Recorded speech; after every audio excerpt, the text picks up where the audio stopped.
The Secrets of Technology is brought to you by the StarQuest Production Network and is made possible by our many generous patrons. If you'd like to support the podcast, please visit sqpn.com/give. You're listening to The Secrets of Technology.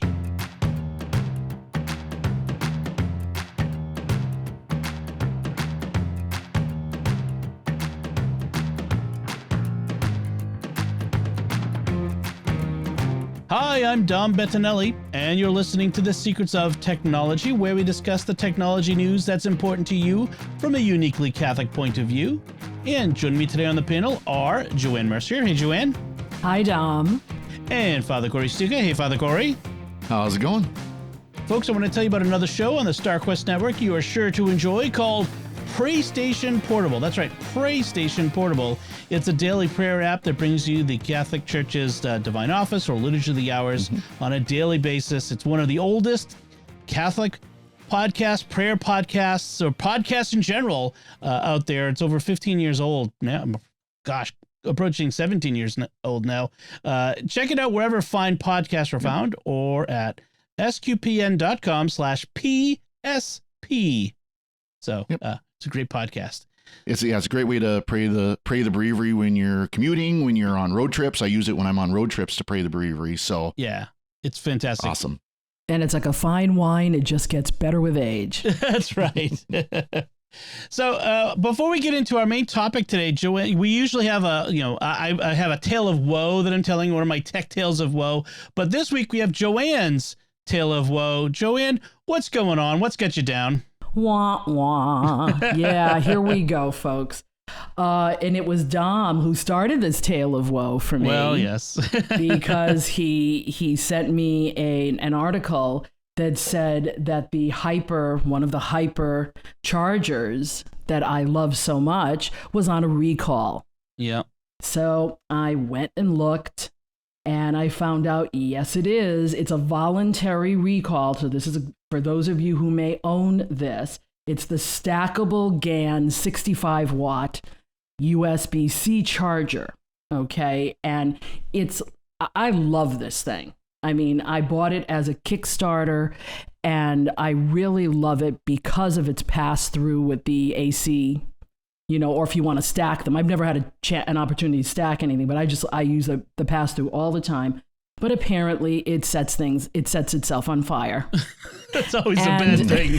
Yeah. Now look, I have not had a problem with it. It gets a little warm at time, but so does the other one. I have a 100-watt GAN charger as well. And that gets a little warm at times, but nothing outrageous. But they're asking us to send them all back and they'll give us credit. The problem is there isn't a substitute that I'd like to get that they have in the shop right now. Oh, yeah. So I'm afraid my money is going to be sitting in there until I decide to buy something. That's I'm going to be out my charger that I use the most. This is the one I use the most. So it's it's only, they come in black and white, and it's only the black one that's being recalled, which is interesting. Yeah. Like, but you can't get either of them right now. I'm sure on they're the out. Site. Yeah. All the replacements are probably, being snapped up by other people who have replacing them. I had bought my husband the smaller one because they also have a smaller one that doesn't have the pass through. The 65 watt, same thing. Bought it for him. He loves it. I can't take it away from him now. So sorry, honey. There's a marriage thing here. You just don't want to do that. Yeah. But I'm happy that they are volunteer. Want us to send this in. What I'm not so happy on is how am I going to now? It's not that I want my money back. It's I want something comparable. Right. But there doesn't seem to be anything comparable, right? I can find it on Amazon, surprisingly enough, same thing, but I can't transfer my money to it. I was going to say, since it's only one of the two colors, I wonder if they have different manufacturers or different design, maybe. Something where there's a chip in there or something that's causing the problem, and it's only the black one is the one that is dealing with that. And it's because it seems strange that if it's the same guts, just different case, you would think that they both would have issues. Well, the thing is that I bought this as a Kickstarter. in the beginning. And I know that the Kickstarter ones are a little bit different than the ones that you actually buy later on when they're mass producing. So yeah, it could be two different. And Again, yes, you could only get it in manufacturers black. At the time, you could only get it in black. Okay, so it's got to be whoever built it for them for the Kickstarter versus whoever was building them as a Right. regular production model. I see. That's got to be it. Or could it be vice versa? Well, Could I mean, the right. It they're could asking for them all back, not just the Kickstarter version. Oh, really? They're asking for them all back, like Okay. every single one. Wow. So You know, that's why. There are like that. I get your frustration because there are comparable products out there. Like Anchor has a nice one I've been looking at, and there's other things out there. But because they're giving you a credit on their site, you can't, and yet they don't have a product for you to buy to Right. replace it. That seems wrong to me. They should, if they can't send you out a comparable product, they can't sell it to you. They should give you money. They should give you cash. You know what they're going to say now. Supply chain issues. Well, of course. Because I think that's what it is. They ran out of the other one, and now they have to wait till they get it. So I'm going to have to sit here and wait till they get it. Right. And that shouldn't be an excuse. If you can't replace your defective product, give people the money so they can get one from someone else. That should be. Well, you think they could have worked out something like with Amazon credit or something too, Right. I mean, I'm sure Amazon would be more than happy to take their money, charge them Right, less for really. more credit or something, Amazon's good at that. I mean, the fact is if they give you a credit on their site, they don't have to lay out cash. And that's the big thing. They can, Right. But I don't know. This is a voluntary recall. They're not being forced to do it. And so it's a voluntary recall. They're doing both of the GAN chargers, the 65, and they have a 100-watt version of this. They're also recalling a battery pack. So they're recalling the Hyperjuice 130-watt USBC battery pack, another overheating issue. And Wow. and the dates for the GAN charger are between October 31st of 2020 and August 8 of 2022. And I know I bought mine in November or December of 2020. It was during the pandemic. Right. So we'll have a link to an article about this in there. And of course, if you go to Hyper's website, there'll be information there as well. So just go check it out. And pray for me as I cry big crocodile tears over this. We'll pray for you. Those are real tears. Those aren't crocodile tears. I know. I get it. It hurts. Okay. It's okay. So for our main topic today, I had mentioned a while ago that I'd been thinking about switching my phone service from AT&T, which I've been a customer of AT&T for over 20 years at this point. I think at one point they were even singular in that time span. I mean, this goes back a long time, and I've been thinking of switching from AT&T to Mint Mobile. I've been hearing so often, "Oh, Mint is so much cheaper." And I just didn't pull the trigger on it until recently. And I wanted to talk a little bit about what the experience was like, why I decided to switch to Mint Mobile, and some of the pros and the cons, and based on my bottom line recommendation, is it something to do? So let me start with the why I was considering it. So they have the advantages that they might have over AT&T, and what it considers for whether you have Verizon or T-Mobile or another as well. To kind of point to start with the basics, Mint is a reseller. They're an MVNA. They use the T-Mobile network. So whatever coverage T-Mobile offers is the coverage that they can offer. They have a coverage map that if you go to their website and you enter in a zip code, and they'll tell you, whether they cover you, it's the usual, we cover 98% of the US population. And then, Father Cory's like, yeah, I'm out here in Montana. Yeah, right. T-Mobile got better, but it's only because they bought Sprint. Yes. And again, when T-Mobile gets better, Mint gets better. That's the benefit there. So the big benefit to Mint is the price. I mean, it is super cheap. If you want to get 4 gigs a month, and 4 gigs is a lot of data, 4 gigs a month, 5G, unlimited talk and text, etc., for $15. That's all in. That's not like, government fees and like, a lot of these companies, they'll start to, throw in the extra bits in here and there and the taxes and stuff. I think there are taxes, but it's $15 a month. You can get a physical SIM card or an eSIM, but I ended up, well, I don't want to get too much ahead of myself. The other thing that was an advantage was there was a family plan. Now, AT&T has a family plan as well. So it's not like I couldn't have done that. But the nice thing here is you can get up to 5 lines, which when you have a large family, I know is not always enough. I've only got one child that I'm getting a phone now, and I'll talk about that in a second. But, up to 5 lines, it's not too bad. And when you have that, you're still picking individual data plans, which is kind of nice. So I don't have to get like one big pool for everyone. I can say, well, I use a lot of data, but my wife doesn't. And my daughter, she uses this much, and we can do whatever. So that's really nice. And it allows you to manage everything in one place, which is pretty good. Yeah. And then there was the clear delineation between the different service levels was another big advantage. That's the idea of, the plans for AT&T, and it might be the same way with Verizon, are often very Byzantine, like not in the Byzantine church way, but in a Byzantine empire way. Complex. Yes. Where, you get this, but then there's like a fee, like there's a monthly data rate, but then there's like you have a smartphone fee, which like doesn't everybody, like these days, yeah. And all these extra bits and pieces, and it made it hard to sometimes compare plans.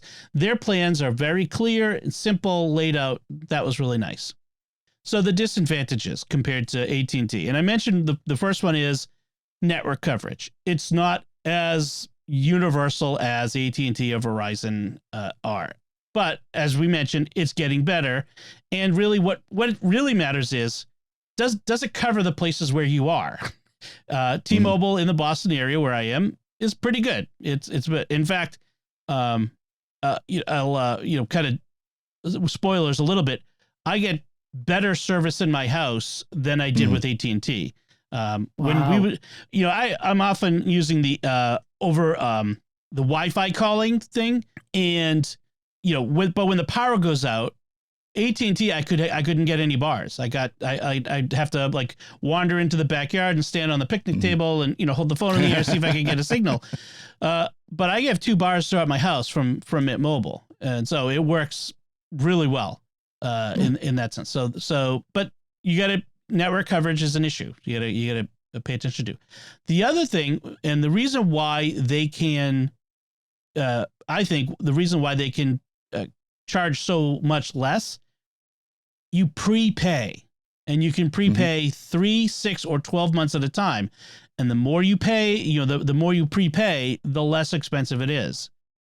So, you can so when you starting out, you can get 3 months of the first 3 months you can get at the 12-month rate. You see what I'm saying? So you can try it out. And that's what I did. And I kind of highballed the data, and I may in December when my renewal comes up, I may lower my data, which is actually kind of an advantage, I think. So you got to outlay the money up front, but the money is so much less. For 2 lines, my wife and I was paying $140 something a month. For 3 lines, for the plan that we're on, I should have logged in so I could tell you exactly what it is. Let me log into their site so I can get a clear view. But it's while you're doing that, I got one comment. Yep. When they talk about having 5G across the country, I think there needs to be kind of a little buyer beware here, because they did this. They and Sprint did this when 4G rolled out, where they would use the spectrum, the frequencies. Yes. And they would use the technology, but they would use it at a lower speed for much of their area. So if you remember when 4G started rolling out, right, there would be like 4G plus or something like that. And it really was a 3G plus. It was a little bit faster than 3G, but it wasn't quite 3G. Well, T-Mobile is doing the same thing, where it is 5G technology, but it's on a spectrum where it reaches further, but it only gets a little above 4G speeds. And I think that's important to recognize, because when people hear 5G, it's being promoted as like, broadband, high speed internet over the air, and you're not going to get that yet. Right. They're rolling out the really high speed stuff. Now, if you're in downtown Boston, you're going to get 5G super high speed. But when you're, say, out here, which I do believe there is T-Mobile coverage here in town, it's not going to be that super high speed. It's going to be the lower speed. So it's just kind of a little, make sure people understand that they're doing the semantics trick again. Right. And this is true of all of them. Like they all kind of are doing this. It's not especially to Mint or whatever, but they all kind of have this. What does 5G mean? Right. And so there's not it's a marketing term. It's not a technical data term, really. And that's where with 4G people were more specific about having LTE, which was the high speed for 4G technology. Yep. So just a little caveat so people don't get confused by their commercials that, you've got this super high speed. You might have decent speed, but it's not going to be super high speed yet. Right. You can't replace your home internet with it. Right.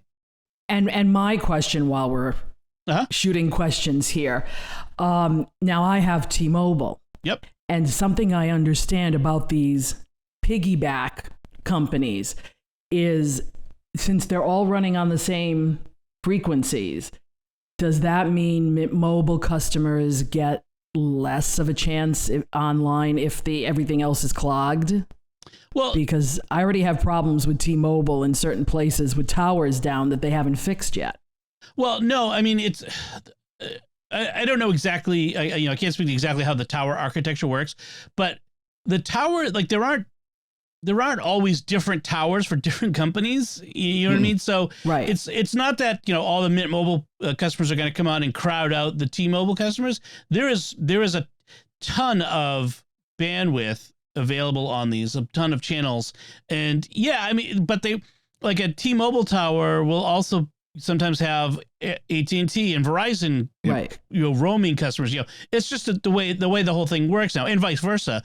So I don't know that having, because Mint isn't the only MVNA out there. There is a bunch of them. Yep. There's Cricket and all these others that are out there, and this is just one of them. So I don't know that it's going to crowd out the T-Mobile just because it's on T-Mobile. I think T-Mobile, they build their network to because of this, because this is a way of them getting more money without having to get more people to sign up to T-Mobile. Right, but will T-Mobile give preference to T-Mobile customers on the bandwidth before Mint Mobile? That's kind of my... I can't say for certain, but I can imagine that they wouldn't be able to. That there might be regulations that they have to give. My guess is the FCC has regulations that require them to give equal priority to all customers. Okay. Yeah, I would think. I haven't noticed. I haven't been able to compare with a T-Mobile person. Like, it was standing in the same place. How was your coverage versus mine? But so back to the money question. So I was paying over $140 for 2 lines for 3 lines, and I'm getting 15 gigs for my phone, and my wife and my daughter are getting 10 gigs each for their phones. It's like $115 a month total. I'm actually going to be bringing the data amounts down on the next renewal, so it'll be even less than that. Like if I had added a 3rd line for my daughter on AT&T, I'd be up near $200. It's I think it's like $30 just to have a line, and then you got to get the data plan on top of it. So it was it's not like ridiculously low, like, well, how could they possibly survive by doing this? But it is much lower, and I much prefer it. I may end up going with paying for a whole year in advance and doing a low, and that will really get me the best possible deal, and I may be under $100 a month for 3 lines, which I'm really happy with. Let me ask you a question, Dom. You're not 55 yet, are you? No. Okay. See, that's where it starts to change, because somebody like T-Mobile at 55, you get this wonderful discount. Right. Because right now for 2 lines, unlimited text and data, Oh, because I've got a real good plan. I'm unlimited. My husband is not. We're spending $80 a month. Mm. So, and they want me to go to the newer 55 plan. I'm grandfathered. They want me to go to the new one for $100 a month. And I'm like, what? So I can get Netflix? Because that's, I mean, and I got to admit with T-Mobile, they throw all this other kind of stuff. And yeah, Ted Danson makes fun of it on his commercials. Right. But, hey, when I can get Apple TV Plus for free for a year, if I can get $10 off of YouTube TV a month for a year, this is it's not a bad deal, but you really need to be. It works when you're 55 or over. So just for you older folks out there, just know that there may be a better deal that T-Mobile older senior deal, I guess they call it. And if you need those extras, like if you don't already get Apple Music or Apple TV Plus through your Apple One subscription, or if you don't plan on getting YouTube TV, then those things aren't as much of an enticement. But the cost can be lower depending on what you've got going on. So it's not going to be perfect for everyone. That's true. That's true. There's I would not discount.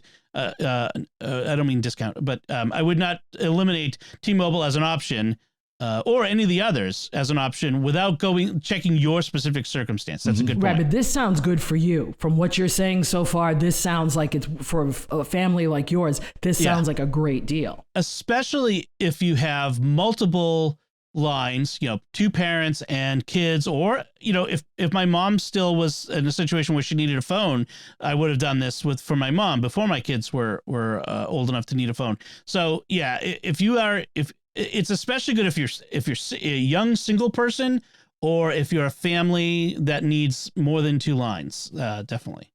Well, I was going to say, actually, single people get kind of the rough end of the stick on this, because I've got one line at $80 through Verizon, but I do have the Disney Plus, Hulu, ESPN Plus package with that, but that's not that much. It's only like $10 a month, so I'm saying like about $75 a month for one line, right? And so you talk about these multi-line plans, they don't do me any good. I don't want a second phone. I don't need a second phone, and it'd be more expense for me. But even if you got the unlimited data plan, it's $30 a month. I mean, that's pretty cheap comparatively. You're saving $45, and then you have to weigh whether the other benefits you're getting from your plan currently is $45 a month worth. Yeah. And one thing I'm really curious about, we've talked about this before, but T-Mobile is in conversation or working with Starlink for the not emergency, but for at least starting out with texting and some data via Starlink satellites. And that, again, for me would be something I would want very strongly. But is that something that would carry over? And I could see T-Mobile saying, no, we're going to keep this in-house for a while. Yep. The FCC says we have to do it over our cell towers. They didn't say anything about doing it via Starlink. Right. So yeah, that would be another consideration if you're wanting to get in on that Starlink deal that they're doing with, if you're out rural without cell towers nearby, you can, which is kind of similar to the iPhone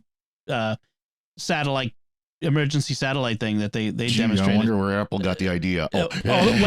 Or somebody got the idea. They were in someone. development at the same time. I know. I'm being silly. Yeah, I'm gonna guess this was it's one of those things where everyone starts thinking about it around the same time. So the experience of switching from AT&T, I wanted to mention, because I had 3 different experiences with 3 different phones. So I started with my iPhone 13, and I had trouble switching. It wouldn't correctly pick up the Mint Mobile service, and I couldn't get my phone service to work. And it turns out that when I bought my iPhone 13, I set it up with an eSIM from AT&T. Even though an iPhone 13 can also take a physical SIM, it still has a SIM tray. The new iPhones from Apple, the iPhone 14s, are eSIM only. So this might not have been as much of a consideration, but Mint sends you a SIM in the mail, and then you put it in. And that the whole process was actually really nice and easy.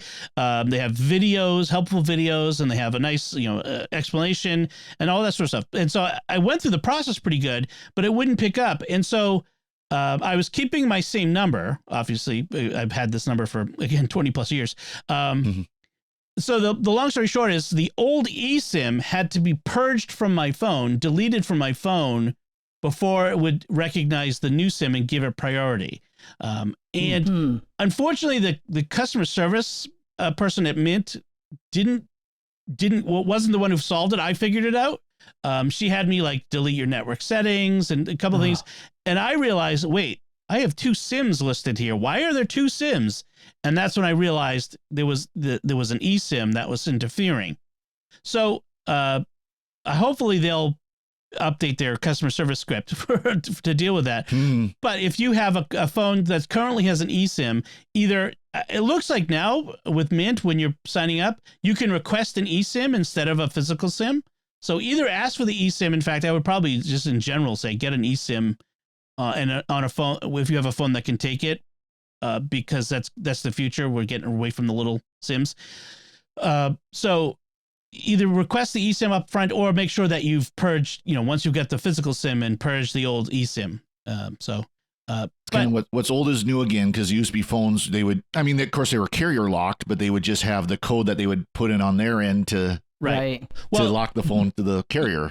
Now we're kind of going back to that. Yeah, well, phones still can be carrier locked. In fact, that's one of the things they tell you up front is make sure you've carrier unlocked your phone. You need a special activation code, and your old account number. Like, so I had to get a code that AT&T gave me, and make sure I have my account number from AT&T, and make sure that if you have a locked phone, and if you buy your phone direct from Apple, say, or from Google, or it may not be locked. But if you do, you want to make sure that phone is unlocked before you cancel your AT&T or Verizon account. You could still get it unlocked, but you're going to have to get on the phone with them and walk through that. Whereas beforehand, you can do that all on their website, which is frankly much preferable. So make sure it's on. So I made sure my phone was unlocked. I knew it was because I'd bought it direct from Apple, and so I wasn't concerned about that. So once I went through that with my phone, it was fine. Melanie has an iPhone 12, my wife Melanie, and she had a physical SIM in it. Swapped out the physical SIMs, kept the same number, no problems. It was a nice, smooth process. Now with my daughter, she has an iPhone 8 that was Melanie's old phone from a few years ago. And we never put phone service on it. It was never on a phone plan for my daughter. So I thought this would be easy. When I put the physical SIM in, I could not get it to recognize it. It turns out the iPhone 8 was still locked to AT&T. We had never unlocked it when Melanie upgraded. Oh. And it meant that I'd already canceled my AT&T accounts because I'd already upgraded the 2 AT&T phones, right? I'm like, okay, I'm going to have to call and work my way through a phone tree to have them unlock a phone that hasn't been on their service for 3 or 4 years, right? It's an iPhone 8, maybe not 3 or 4 years, couple of years, because Melanie's upgraded a couple of years ago. It already has a cracked glass back. It's a 4-year-old phone. I decided to upgrade her phone. So we got her a new iPhone 12. I wasn't thrilled with the cost, but I'm like, this is her first new phone. I would have preferred to give her an older phone, but I'll give her a nice solid case, and it will last for a long time. An iPhone 12 will last for a long time. I had some issues with Apple on buying the phone, but that's a whole nother thing. It's not really relevant to Mint Mobile, but I'll bring up some other time maybe. But once I did that, I was able to get things set up pretty easily on her phone. Although I ran into some issues. They have you install the Mint Mobile app, which is really nice and helpful and gives lots of information. But I had some troubles logging into the Mint Mobile app with her account on it. And I haven't got that settled, but it's not really that important because I can manage her Mint Mobile account from my account because we have the family plan. And so it's not really been a big issue for me in that case. So that was the experience of switching. So a couple bumps, but not terrible. And, I think switching, they don't make it easy, really, because they want you to stay. Well, from the AT&T side, it was actually pretty easy. Really? Well, that's the thing is like, I didn't have to talk to someone, so I didn't have to end up in like retention. You know what I mean? Wow. I went to the website. I got the codes I needed from the website. I don't know. It's different. I haven't had a contract in ages with AT&T. I got away from that as soon as I could. So I've been contract free. So, I mean, maybe if you've got a contract you're moving away from, that's expired, but you're still, living off of it, maybe it'd be harder. If you need to unlock a phone, although even that, even though I knew my phone was unlocked, I went through the process anyway to make sure it was unlocked. And it was nice and easy. Just website, enter some information, and it sent me the code. So it wasn't that big of a problem. Yeah. So I wonder if they realize though, if they make it easier to unlock and make it easier to switch, that people will be more willing to switch back as well. I have a feeling. I'm thinking. Yeah. Make it easy. Sort of like subscriptions for, streaming. They make it so easy to jump around that people feel they can keep going back and forth. So I want to wrap up, a bit. I don't want to spend too much longer talking about it, but a couple things I want to mention. The customer service was really good. The telephone service reps that I talked to were very helpful, very friendly, understandable. That is not a small thing these days, frankly. The first one I talked to, obviously, as I mentioned, she didn't know everything that she needed to know in order to help my specific circumstance, but in general, they're very helpful. In fact, one of them even was going to call me back on my daughter's phone with the logging in issue to make sure I could log in. So that was fine. Help videos online were very good. The instructions in the mail were good. The Mint Mobile app is really handy. Other services, like the usual services, there were the voicemail setup was really easy to do. Got to remember to do that, by the way. If you switch, you need to reset up your voicemail. That's not going to set up for you. It's not going to go, move from one to the other. Whoops. Yeah. You got to remember that. Darn, quote unquote. Yeah. What was the other thing? The voicemail messages also was fine, not a problem. Switching the messaging, the SMS. They get free calling to Mexico and Canada. It's got the mobile hotspotting. So if you have an iPad, say that or a laptop that you want to hotspot through your phone, that continues to work. You can do the Wi-Fi calling and text. So if you're on your Wi-Fi network, you don't want to use the towers, you can call through that. So all of that worked really well, right off the bat. So, it sounds like this was a happy experience. Yeah. The bottom line is I'm, despite a few glitches, I'm happy. Yeah, I'm saving money. I'm going to be looking at our usage pretty closely. In fact, I was, looking now, my renewal is in 8 days. I've used 11.8 out of 15 gigabytes.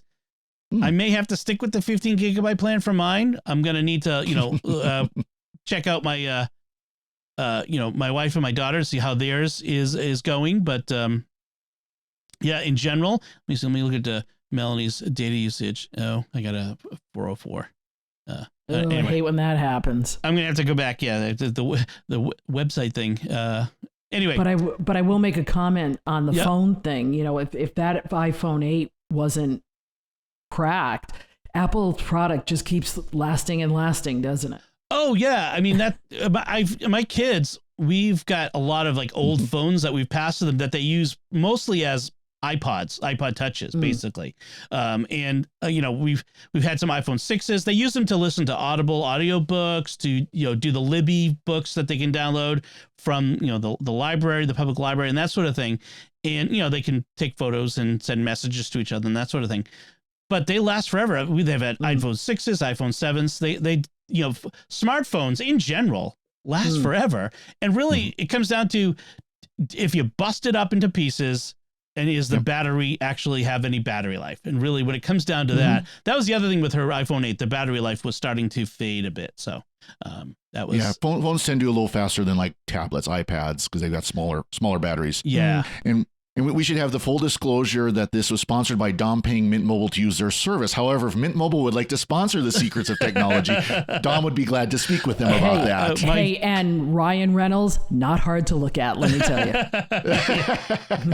But yeah, if they would like to, we are not sponsored by, endorsed by, or have received any consideration for this discussion of Mint Mobile. But if they would like to sponsor the StarQuest Network, we welcome them to contact me. Domenico at sqpn.com. Anyway, but that my review of it is not influenced by that. And basically, I mean, my bottom line is I wish I didn't wait. I waited and waited and waited because I was afraid it would be too much of a hassle, and I was afraid there was a catch. What's the catch? It's so much cheaper. What's the catch? There wasn't one. That's my bottom line. John, the thing is that you waited a good long time, and I think people need to do that when they're trying to save money. They need to look at all angles to see what works best for them. I looked at a lot of reviews as well. A lot of articles reviewing the different, MVNAs and all that sort of stuff. And Mint just kept coming up to the top in customer service, and people were happy with it. So I'm glad I went with it. Good. All right. So before we move on, I want to take a moment to thank our patrons who make it possible for us to create the secrets of technology, including Rudolph Q, Jennifer S, Justin W, Tommy C, and Patricia M. Their generous donations at sqpn.com/give make it possible for us to continue the secrets of technology and all the shows at StarQuest. And you can join them by visiting sqpn.com/give. So we'll get some headlines here. Our first headline is, the headline is EU orders Apple to switch to USB-C, which is not exactly what happened. The EU passed the EU passed a law that requires manufacturers of consumer electronics that are of a particular power size or more, and even like device size, need to offer, if they have a port, offer USB-C ports as opposed to other kinds, which a lot of like USB, micro, mini, or lightning. And that's why Apple is, Apple's the big kahuna that's really affected by this more than almost anyone else. And so what do you all think of this decision by the EU to make them switch? I don't care. Because I have enough USB-C cords now that if I have to use one, I can.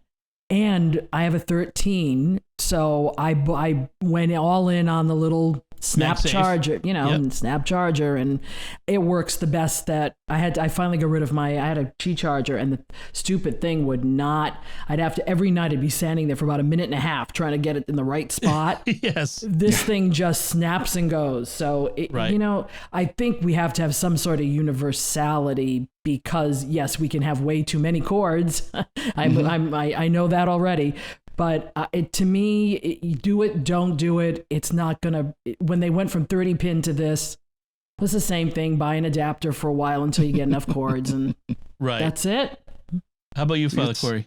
See, I'm all for doing things that are universal, doing things that are industry standards. USB-C has set itself as a universal standard with good reason. It works well. It's much less idiot. It's more idiot tolerant. Let's put it that way. Yes. You don't have to worry. How many times do we do the USB plug? You plug it in one way, you turn it around, you plug it in, it still doesn't work. Turn it around, plug it in the third way. Because it's got three sides on the USB connector. The A-style connector. It seems like. Yeah. USB-C, it just plugs in. It's used on. They use it on their MacBook Pros. They use it. So they're already using several USB, iPads too. Yeah. iPads. So this is a technology they know, and I think Apple probably realized that if they're going to keep having a wired connection, it's going to eventually be USB-C anyways. Although they keep talking about just completely getting rid of even a wired connection on the phone and going completely wireless. Yeah, and I think normal people, not us, but normal people might have a problem with that because they're so conditioned to plug it in. Well, And wireless technology can be very finicky. Yeah. I use a wireless charger for my Pixel 4, and sometimes it acts up and it doesn't charge right. And that's it's a generic charger. It's not a Google charger or whatever, but it's just wireless technologies can cause more problems than standard plug-in, connectors. And not even just for charging, but even for data. Yeah. Data, well, I mean, how many times does Wi-Fi not work, but the Ethernet cable's just fine, Yeah. So I think Apple probably realized this was coming eventually anyways, and was probably planning for it anyways. So so my pros and cons, again, I agree. The cables, having common cables and a bunch of different things, I agree. That's even so. My iPad is a USB-C. However, like you said, Joanne, I almost never plug a cable into my phone anymore. It's almost always on a wireless charger, like a MagSafe charger. I still do in my car, but yeah. The USB-C, it offers faster speeds for data and charging over Lightning. Lightning is a 10-year-old tech. They came out with Lightning cables 10 years ago. So, these things need to upgrade. Now, the downside is you have to replace your cables if you have a lot of Lightning cables, and especially if you have older stuff like I'm going to have for a long time. I'm still going to have Lightning cables. I'm still going to need them. Couple things that kind of bug me though. When a new technology comes out that's better than USB-C, will we need more legislation to allow companies to use it?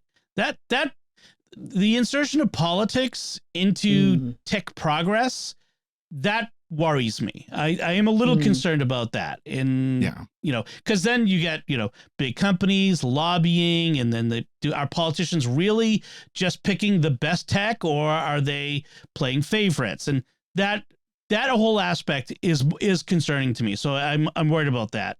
So yeah, well, the EU has been doing this since Microsoft and Internet Explorer. Yeah, I mean, was it really necessary to sue Microsoft over Internet Explorer? No. Yeah, but they did it anyways because there were, Chrome was starting to come out. Chrome hadn't come out yet, but you had Mozilla, Firefox. You had things like that were available. Right. And by the time all that settled, Internet Explorer was gone anyway. It was kind of a pointless exercise. Yeah. All right. So our next headline is from the strange edges of the internet. Man credits affair with AI girlfriend for saving his marriage.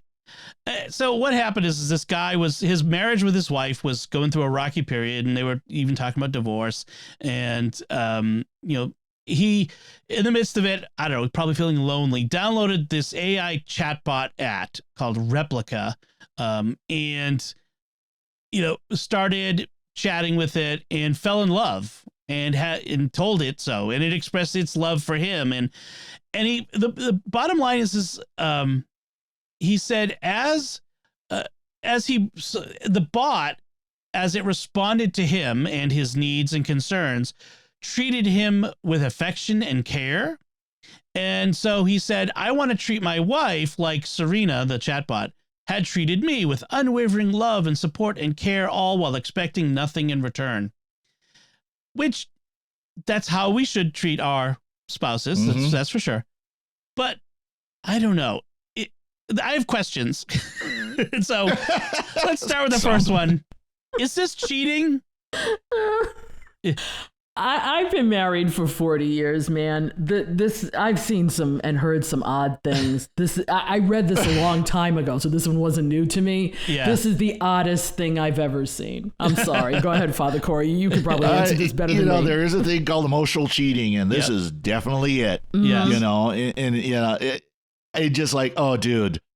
Your wife should have taken a 2x4 to your head long before you downloaded this app. Or the computer. Right. Yeah. Yeah. Well, that's the thing. I mean, it makes you wonder what other ways has he been, straying emotionally and mentally from his marriage. Right. And the thing is, he created this app. Yes. So he gave it the characteristics of what he wanted. Right. Okay. In a woman. Okay, so that's just like going out and trying to find one.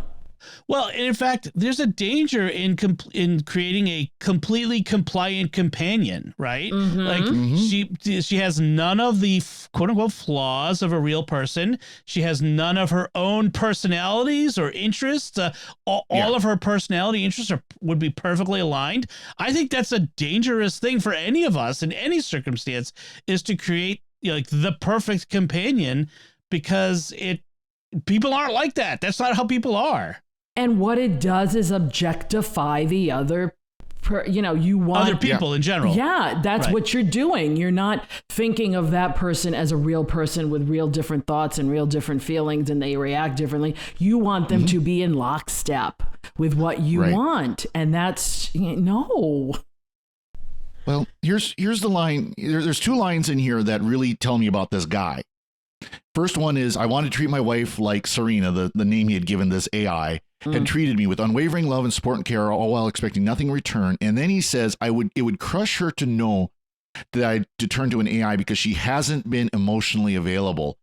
It sounds more like he's the one who's been emotionally unavailable, right? And was projecting that on his wife, and his wife in return was pulling away. Yeah. So it says more about this Yahoo than it does about his wife. and being married for 40 years, I have been both the, directed that and the recipient of that type of behavior. It's normal in a relationship. You go through at ups and times. downs. Yeah. Yeah, you do. And when I was teaching, I used to tell my kids, I've been married 5 times to the same man.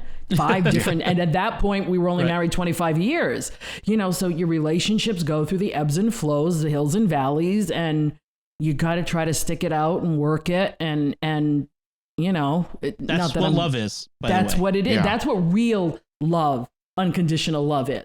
Yes. And what he experienced from this AI chatbot is not love. It No. is not love, because it's not real. It's not a real person. And that's the big thing is AI is not a person. And I don't think it is neither moral nor ethical for us to treat AIs like they are persons, because it diminishes personhood in general. There's an element to this, and it's kind of overused to say this, and I don't even want to use the word, but it's not different from looking at videos and pictures of a prurient nature to have this emotional attachment. It's an emotional version of that because it objectifies a person or an image of a person in the case of the chatbot. And so it's in the same way that creates an unrealistic, idealized understanding of male-female relationships of a physical nature. This creates an unrealistic depiction of male-female relationships of emotional nature and spiritual nature. And I think that it's, in many ways, it's just as dangerous. So, And what happens when the wife finds out about it? Because I'm sure she knows about it by now. Well, he was anonymous in the article, but the fact is he should tell her, because then he's keeping something from her, and thus he is not being completely unwavering in his love and support. He wasn't. Right. He was giving some of his love to this chatbot. That still just makes me shudder. Yeah. It doesn't say it, but was he taking care of himself physically, shall we say, with this app? Gosh. And I hate to say that, but I mean, it's the same thing as you mentioned, Dom, about those particular images and videos, because this could go beyond just the emotional attachment. Right. Yes. Right. And and we know danger. people are doing that. Yeah. I mean, let's just be honest. We know people are doing that. Right. And, and probably, 10 to 1, if you looked at his computer, you'd find other stuff on there, the evidence of other stuff too. I don't want to know. Right. But exactly. It's the nature, the nature of being in an internet culture and in a society the way it is today that treats human sexuality the way it does.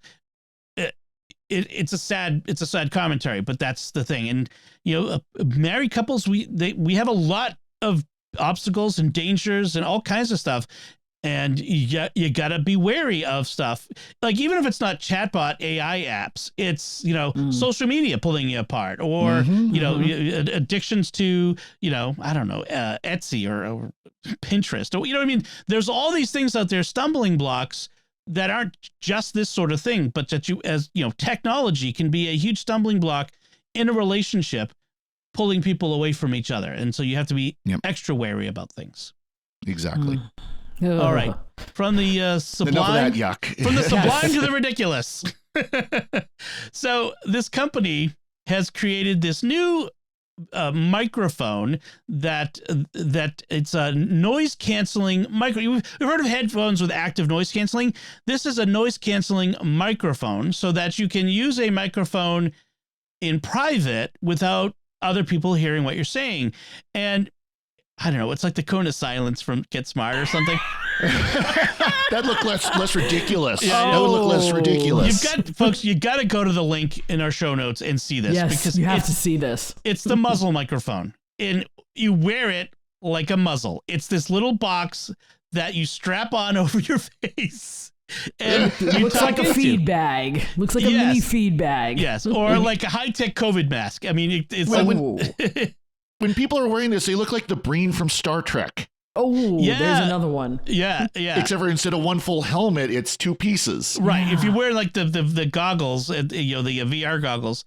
And so the idea is if you're like, say you're on a conference call and you don't want other people to hear, your call with somebody, especially in these open office plans that we have nowadays. Sure, you can use this. Or if you're gaming with your buddies, playing Call of Duty late at night, and you don't want to wake up the whole house, with your yelling at your buddy to get in the sniper position, you don't wake everybody up, or that sort of thing. But my goodness, I would not wear this. I just no. It's the strangest looking thing in the world. And I don't see again, these are things that are totally. It messes people up. I'm sorry. Okay. This kind of stuff can mess you up. Now I'm gonna kind of be the devil's advocate for a second and go. The place where this would be great is in public, on trains, in supermarkets. Because if you notice people like sitting on a train having conversations like about their bunions and stuff, or like private, personal conversations on a train full of people, put the muzzle on. Or people walking around the supermarket. I've seen this so many times, and I'm sorry, it's always women, and they've got the phone. Whoa. It is. I've never seen a guy doing this, and they get the phone and they're holding it up and they're talking to somebody else on speakerphone as they walk to, like, really get the muzzle phone. So those are the same people that would use this anyways. Right. They would still do it on speakerphone. Right. And that's where you get, your AirPods and you put them in and you don't let everybody else. I don't want anybody else hearing the other side of the conversation. Right. But and then have a little manners. I was in line today at the supermarket and somebody called me just as I was about to check out. And I said, can I call you right back? Right. What's wrong with that? Exactly. It is okay to not talk to people and call them back. But yeah, I mean, the headphones is the good first half of that solution, but the other half might be a muzzle microphone. The better option is just when you're in public, don't answer the phone. It's just that simple. Right. That's why we have voicemail. Exactly. You don't have to talk to someone at every minute of the day. All right. Solving the world's problems one at a time on Secrets of Tech. So let's move on to our picks of the week. Joanne, why don't you go first? Your pick of the week. Yeah, well, I have reviewed and picked this before in various forms, and yes, the deal breaker was crash detection. So Apple got my money for the Apple Watch Series 8. Most definitely. Same here. Yeah, well, and what version were you coming from, Dom? I was several back, like 5. I think I was on the Series 5. Yeah. Okay, I was on a 5 as well. I noticed immediately the screen is bigger. Yes. Because it was a 40 millimeter. Yeah. Series 5, and now it's 41 millimeter. And that 1 millimeter, hey, guess what makes a difference with complications? Well, not only is the physical size larger, but it's edge to edge as well. So it looks even larger than that. Than it is. Yeah. But that's good for old eyes like mine that I don't have to, jack it up in font. But no, I purposely, the husband actually offered, so I wasn't going to say no. And because of the crash detection. And I think for me, now I don't go on roller coasters. Yeah, I was gonna say that's come out in the news. Is people's crash detection's been going off on roller coasters. Yeah, not just with the watch, but with the phone as well. Yeah. But I am a woman who drives alone to and from work at night a lot. And I drive alone in my car 92% of the time. So in order for me to feel a little bit more protected, I don't have OnStar, I don't have any of that kind of stuff.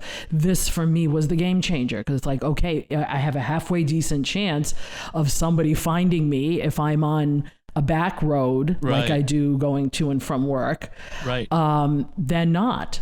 So why not? And I mean, now I've got access to the pulse the blood oxygen, which is interesting. The temperature, which I've slept with it for a week so I could see how that works. Yeah. And I wasn't too impressed, because it doesn't give you a number. It just gives you a baseline. Right. It doesn't tell you what the baseline is. It can't give you a number, right? But it can tell you about variations, which is if you're doing like we talked about symptothermal basal ovulation tracking. If you're doing ovulation, it's great. Yeah. But I'm way past that. That's out of my rearview mirror a long time. Okay. But I'll also be using things like the medicine, when to take your medications. That's been awesome. Yeah. Yeah, that I'm really looking forward to. Not that I but I do take some in the morning and at night. Just basically vitamins and stuff for my stomach. But still, I felt that now 3 series back, this was worth a try. But the husband tried to get me not to get the cellular. And I'm sorry, I'm out too much without a phone at work not to have a cellular. Yeah. Because now that it's down to my husband and I, if something happens, I want to know what's going on, and I want to be able to be reached. Right. Well, admit it, you want to do the Dick Tracy thing where you're talking to the... Well, you know what? I go want to stores. FaceTime on my phone now, on my watch now. That I don't care about, but I get enough from young people when I go to the store and pay for stuff with my watch. They look at me like, oh, you're being all Dick Tracy. And I'm going, wait a minute, you're young. Doesn't this appeal to you? But apparently it doesn't. Well, it appeals to old people like me. Yeah. I think people are used to Apple Pay or Google Pay or whatever the other options are on the phone, but they're still kind of freaked out a little bit by doing it on the watch. And so it's fun. And I've always done it on the watch, because trying to find the phone is, in a pocketbook can be a little, make people wait. You don't want to do that. The watch is right here, Right. Yeah. And the watch is still $399 without cellular $499. And I was not enticed at all with the Ultra, because it's too big. I looked at the Ultra and I went, yeah, that's a James Bond, MacGyver, Swiss Army knife type of watch. So no, thank you. I have a little bit of buyer's remorse, a little bit of now. I kind of do wish I had gotten the Ultra, because it's really cool. But you should have. It's a lot of money. It's a lot of money. But so what the big thing for me is the battery life on this now, and that's what I would have loved about the Ultra. Is I'm hearing stories about like the battery lasting for a week without having to charge. But the battery life on the 8. Especially compared to the 5, like I used to have to charge. I'd go to bed, I'd have like 10% charge left. I'd have to charge overnight. Now I can wear it overnight, do the sleep tracking, do the temperature thing. I get up, I toss it on the charger, while I go take a shower, and it's charged by the time I come out again. Yeah, it's incredible. But I thought that was just because we've gone from a Series 5 to a Series 8. I would expect to have more battery. Yeah. But this thing doesn't die. I mean, it's pretty good. One tip, by the way, is use a USB. The USB Apple Watch charger instead of the USB-A. It takes longer to charge on the USB-A charger than it does on the USB-C charger. Okay. So change the other end then. Yeah, use the other cable and plug into a USB-C. Higher powered slot. The 8 probably doesn't have as much wattage it goes through. I think it's 2.1 amps, and the USB-C is like 7. So yeah. It's really nice. I wasn't quite getting a full charge in the time it took me to take a shower, but now now it's done. So it's really nice. And buy aluminum. Because if you change watches, why buy stainless steel? Yeah. It looks the same. It looks the same. It does. It's not more durable. So very good. Thank you. That was a good pick. Father Cory. What's your pick? So first of all, for battery life, my Fitbit Versa 2 says hi at only 10% usage throughout the day. So anyways, that's usage, not left. Yes. No, I'm just kidding. It's also a few years old, and I'm looking at the new Google Watch really strongly, but because it is Fitbit. But anyways, but that's not my pick. That might be a pick for another day. My pick is called Brewmaster, the beer brewing simulator. Oh. I want to sing right now. I like beer. It makes me a jolly good fellow. And I've brewed beer before. I've done actual brewing beer, and I have the equipment, and it's just more laziness than it is anything else of not continuing to do it. So this is an app, a game on Steam that is the steps to brew beer. I mean, it actually, you're in a 3D Unity environment, or not Unreal Engine environment, and you go through the steps of brewing the beer, boiling the water and steeping the grains and all that kind of stuff. And fortunately, one advantage is you can speed up the time. So instead of waiting half an hour for the water to boil, you can speed up time, 1,000 times. And so it only takes a minute for the water to boil, stuff like that. You're not actually dealing with the grains and everything like that. And of course, yes, you can drink a home brew while you're home brewing on this app.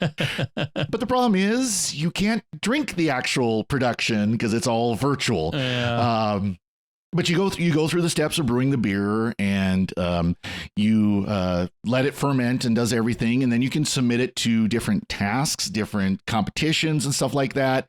It shows you a rating of your beer. What's the IBUs, the International Brewing Units? Is it a horrible IPA in Dom's opinion, or a stout or something like that? Even virtual IPAs are too bitter.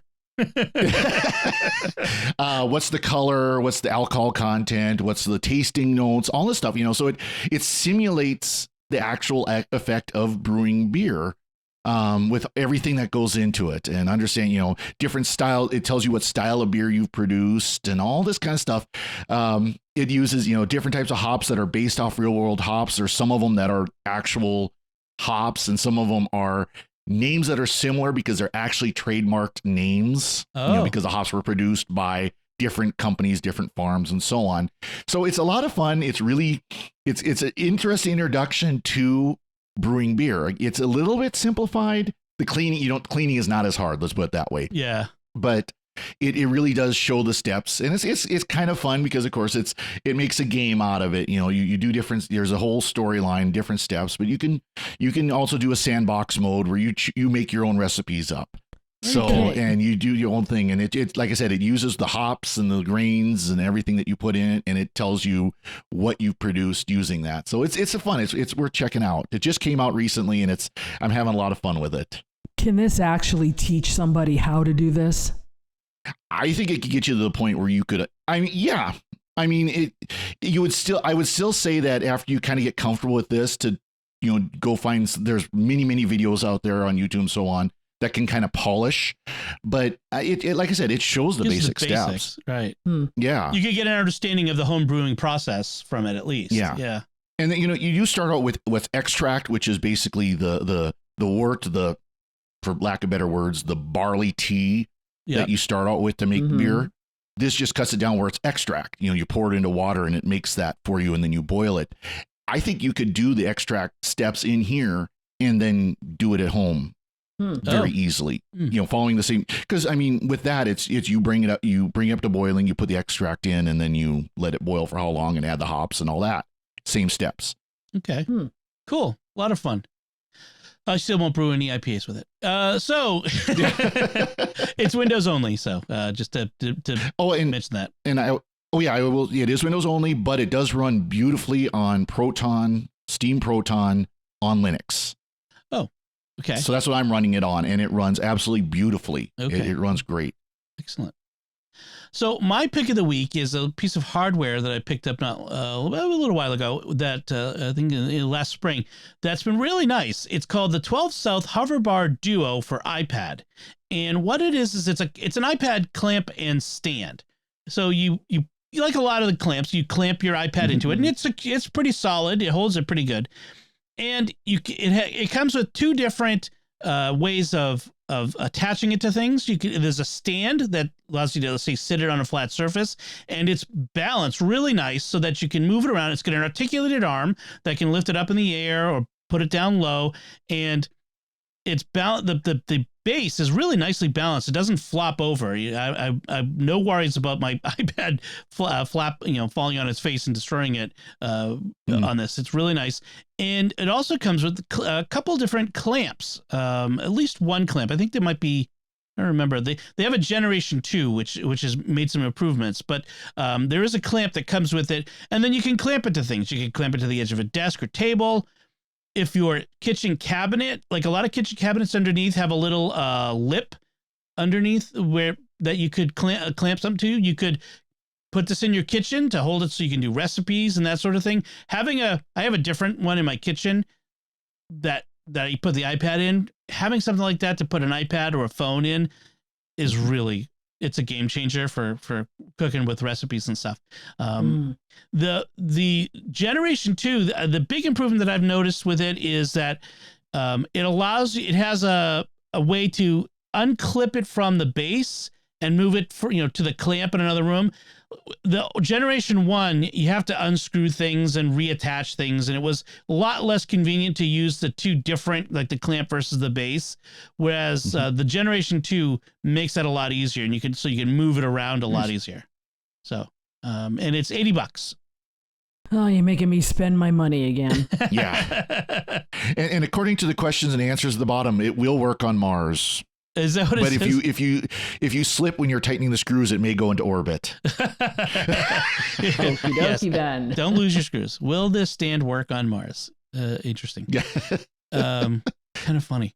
So if you have like a folding keyboard that kind of folds behind, I don't think it's deep enough to hold the iPad with a really thick case. But my iPad is in a case with a it's the I think it's a Logitech that has a detachable smart keyboard, and I take the smart keyboard off and move to the side, but it stays in the case and it works fine that way. So I really have liked it. I use it as a sort of a dashboard. I have it underneath my monitor on my desk, and it sits right there. And I use it I can do a HomeKit home stuff, or I have my calendar up there. So I use it sort of as a dashboard for my work. It's really nice. All right, that should do it for us this time. Those were all of our picks of the week. We would love to hear from you. Any thoughts you have on our discussion, any questions you might have, you can let us know by commenting on the show at sqpn.com/technology or the StarQuest Facebook page at facebook.com/StarQuestMedia, or send an email to technology@sqpn.com, or visit the StarQuest Discord community at sqpn.com/discord. You'll find links from our discussion and our picks of the week in our show notes at sqpn.com. Remember to like each episode of Secrets of Tech, where you'll find us on Facebook. You'll find us on Twitter at sqpn. That's our Twitter handle is at sqpn. Our Instagram is at StarQuest Network. And leave us comments wherever you'll find us. We'd love to hear from you. We'd like to thank James for his research assistance in this episode. And until next time, Father Cory Sticha, thank you for joining me and sharing the secrets of technology. Thank you, Dom. Joanne Mercier, thank you as well. Thanks, Dom. And once again, I'm Dom Bettinelli.